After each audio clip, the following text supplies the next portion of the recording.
சென்னை அண்ணா அறிவாலயத்தில் திமுக மற்றும் இந்திய கம்யூனிஸ்ட் கட்சி இடையே தொகுதி பங்கீடு பேச்சுவார்த்தை நடத்தப்பட்ட நிலையில் ஒப்பந்தம் கையெழுத்தாகியிருப்பதாக தற்பொழுது அண்மை தகவல் வெளியாகியிருக்கிறது. இது குறித்த கூடுதல் விவரங்களை செய்தியாளர் ஷெலினா வழங்க நாம் கேட்கலாம். வணக்கம் ஷெலினா, தொடர்பான கூடுதல் விவரங்கள். சட்டமன்ற தேர்தலில் திமுக தொகுதி பங்கீடு பேச்சுவார்த்தை என்பது நடைபெற்று வரக்கூடிய நிலையில் தற்பொழுது திமுக இந்திய கம்யூனிஸ்ட் இடையே தொகுதி பங்கீடு ஒப்பந்தம் என்பது கையெழுத்தாகி இருக்கிறது.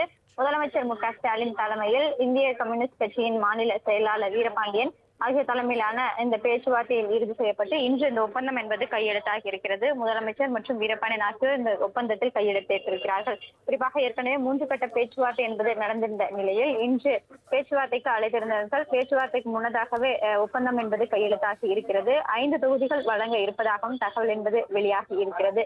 ஏற்கனவே கடந்த சட்டமன்ற தேர்தலை விட கூடுதலாக இந்த முறை தொகுதிகள் வழங்க வேண்டும் என்ற அடிப்படையில் பேச்சுவார்த்தை என்பது நடத்தப்பட்டு வந்தது. ஆனால் திமுகவை பொறுத்தவரையிலும் புதிதாக கூட்டணியில் கட்சிகள் இணையும் பொழுது தொகுதிகளை கொடுக்க வேண்டும் என்ற அடிப்படையில் பேச்சுவார்த்தை என்பது நடத்தப்பட்டு வந்தது. 4 தொகுதிகள் வழங்குவதாக முதற்கட்ட பேச்சுவார்த்தையில் தெரிவித்திருந்தார்கள். ஆனால் 2ஆம் கட்ட பேச்சுவார்த்தையின் போது தொடர்ந்து கூட்டணி தொகுதிகளுக்கு அதிக இடங்கள் வழங்க வேண்டும் என்ற அடிப்படையில் பேச்சுவார்த்தை என்பது நடத்தப்பட்டு வந்த நிலையில் 6 தொகுதிகள் கடந்த முறை வழங்கப்பட்டிருந்தது. அதை விட கூடுதலாக தொகுதிகள் வேண்டும் என்ற அடிப்படையில் தான் தொடர்ச்சியாக கம்யூனிஸ்ட் கட்சி இடையே பேச்சுவார்த்தை என்பது நடத்தி வந்தது. இந்நிலையில்தான் இந்த 3ஆம் கட்ட பேச்சுவார்த்தை என்பது முடிவுக்கு வந்திருந்த நிலையில் 4ஆம் கட்ட பேச்சுவார்த்தைக்கு இன்று வருகை தந்திருந்த நிலையில் கையெழுத்து ஒப்பந்தம் என்பது கையெழுத்தாகி இருக்கிறது. மேலும் அடுத்தடுத்து கூட்டணி கட்சிகளுடனான பேச்சுவார்த்தை என்பது இதற்கு பிறகாக தொடரும் என்று எதிர்பார்க்கப்படுகிறது.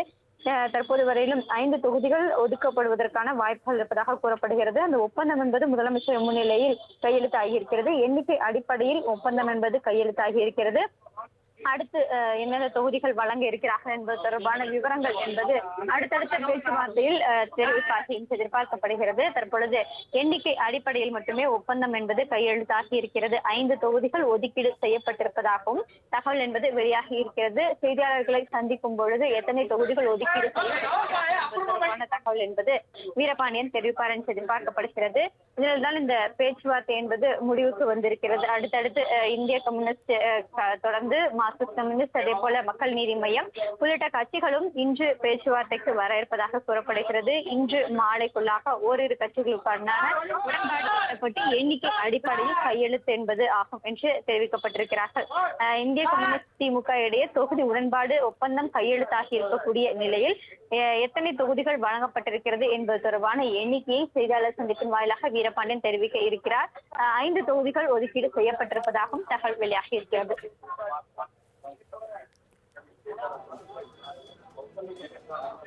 கூடுதல் விவரங்களுக்கு நன்றி ஷெலினா.